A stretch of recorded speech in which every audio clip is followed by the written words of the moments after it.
మేము ఐదుగురం అలాంటి వాళ్ళం, అందుకే ఓ చోట చేరాం. చివరికి మేమంతా చచ్చి ఇలా ప్రేతాలు అయ్యాం. ఈ లేఖకుడు బొటన వేలుతో నేల మీద రాయడం వల్ల వీడికి నడక లేకుండా పోయింది. బొటన వేలు వంగిపోయేది ఒక్కటే మిగిలింది, మిగతా కాళ్ళు పైకి వచ్చేలాగా. దాంతో అతి కష్టం మీద నడుస్తాడు. లేఖకుడు పైకి ఎక్కాడుగా, ఎప్పుడు చూసినా ఎవరిని వస్తే, అందుకని వీడు తల వంచుకుని నడుస్తూ ఉంటాడు.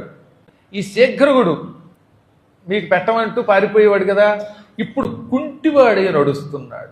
పొంగుకి ఈ సూచీముఖుడు ముఖం నిండా ముళ్ళే, ఆ ముళ్ళు ఎప్పుడు లోపలికి దిగుతూ బయటకు వస్తూ ఉంటాయి, గుచ్చుకుని గుచ్చుకుని ఏడుస్తూ ఉంటాడు. ముఖం పర్యూషితుడు అనే పేరు కలిగిన నేను మెడ వేళ్లాడిపోయి తిండి లేక ఇలా పక్కకి పెట్టి ఏడుస్తూ వంగి వెళుతూ ఉంటాను. ఇది మా కథ.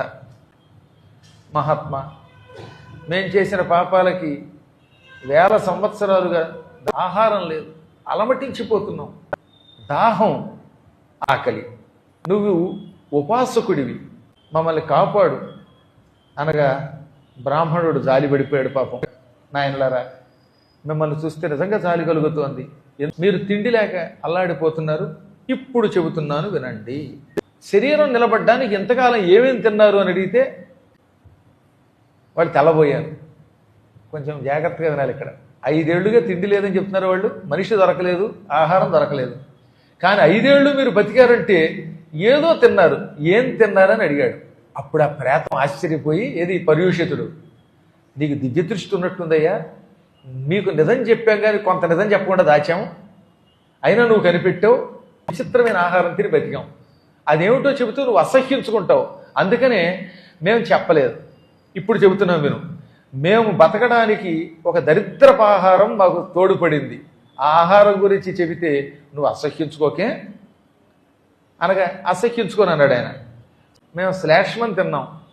కొంతమంది అప్పుడప్పుడు ధైర్యవంతులు వెళ్ళినప్పుడు వాళ్ళు మమ్మల్ని చూసి భయపడరు, వాళ్ళు చావరు, వాళ్ళు చీవుడు చిత్తారు, ఉమ్మేస్తారు. ఈ శ్లేష్మం తిరిగి కొంచెం బతికాం. అంటే ఈ జంకలో మనుషులు ఎవరైనా మూత్రం పోస్తే ఇది తాగాం. ఇచ్చి ఉన్న జంతువుల మలం కూడా తిన్నాం, మా కర్మ కాలిపోయి. ఇప్పుడు ఇక్కడ ఆడవాళ్ళు వెడుతూ వెడుతూ బయట ఉన్నారు. ఆ బయట ఉన్నప్పుడు వారి శరీరం నుంచి రజోదోషం వస్తుందిగా, ఆ రజస్సు, ఆ రక్తము, ఆ మాంసము తిన్నాం. ఉన్న మలమూత్రాలు తుడిచిన గుడ్డలు, ఈ చెత్త, ఈ తల వెంట్రుకలు, ఇవన్నీ మా ప్రేతములకు ఆహారం. మా ఆహారం గురించి వింటే అసహ్యించుకుంటామని ఇవన్నీ సిగ్గు లేకుండా తిన్నాం. ఎన్ని కష్టాలు పడ్డాం. ఇంత మహిమ కలిగిన నీవు మా మీద కరుణ చూపించవా, మాకు ఈ ప్రేతత్వం తొలగేటట్టు అనుగ్రహించవా? నీళ్లు పెట్టుకుని ఏడ్చే పాపం. అప్పుడు ఆ బ్రాహ్మణుడు, దానధర్మములు చేసిన వాడు దేవతలను, అతిథులను, నిత్యం గురువులను, తల్లిదండ్రులను పూజించువాడు, గోవులను, బ్రాహ్మణులను, తీర్థములను సేవించేవాళ్ళు, నదులలో తరచుగా స్నానం చేసేవాడు, వాళ్ళు ప్రేతములు కాదు. ఆశ్చర్యకరమైన ఇవన్నీ విన్నాక, అయ్యో తీర్థయాత్రలు చెయ్యలేదు, గురువులను పూజించలేదు, దానం చెయ్యలేదు, పిచ్చి పనులు చేశామని ఏడుస్తున్నాం. ఇప్పుడు ఏమీ చెయ్యలేం. ఇప్పుడు మేము ఏం చేస్తే తొందరగా విముక్తి పొందుతాము అనగా, అప్పుడు ఆయన మళ్ళీ చెప్పడం మొదలెట్టాడు. నేను గయ వెళ్ళాను, అక్కడ స్నానం ఫల్గు నదిలో చేశాను. ప్రయాగ వెళ్ళాను, సంగమ స్నానం చేశాను, త్రివేణి సంగమ స్నానం చేశాను.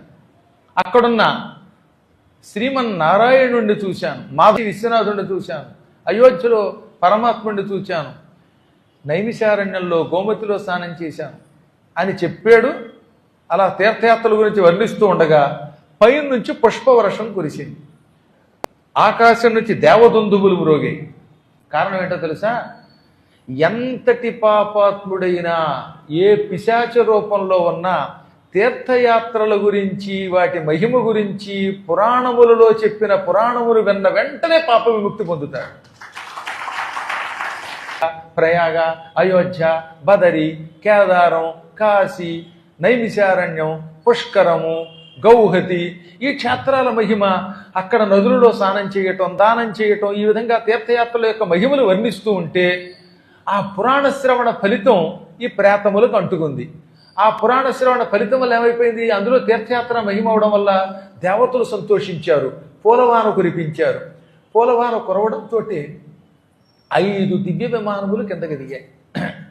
ఉన్నారు 5గురు కదా, అందరూ ఒకే విమానం కదటండోయ్, ఎవరి విమానం వాళ్ళదే. ఆ విమానములు అక్కడికి రావడంతో ఈ ప్రేతాత్మలు అందమైన దేవతలుగా మారిపోయారు. 5గురు దేవతలు అయిపోయారు ఏకంగా. యముడు ఏమన్నాడు, మీరు పురాణం విన్నారు, తీర్థయాత్రల విశేషాలు చెప్పాడు, అది వినడం వల్ల మీరు చేసిన పాపాలన్నీ పటాపంచలయ్యాయి, తుడిచిపెట్టుకుపోయాయి, మీరంతా దివ్య శరీరాలు ధరించారు, విమానాలకి పైకి పండి, ఇది పురాణ మహిమ. బ్రాహ్మడు చుట్టూ 3 ప్రదక్షిణలు చేశారు కృతజ్ఞతగా. విమానం ఎక్కారు. విమానం ఎక్కి అందరూ చూస్తూ ఉండగా హాయిగా శాశ్వతంగా కలియుగాంతం వరకు స్వర్గానికి వెళ్ళిపోయారు. ఇది చాలా గొప్ప కథ అండోయ్. ఈ పంచప్రేతములకు సంబంధించిన కథని మళ్ళీ నీకు ఏం కావాలనుకుని ఏ లక్ష్యమును కోరుకుని వింటే ఆ లక్ష్యం నెరవేరుతుంది. అందుకని ఇంకా రహస్యం తెలుసా, 1,000,000 పర్యాయములు పుష్కరములో స్నానం చేస్తే వచ్చే ఫలితం వస్తుంది ఈ కథని.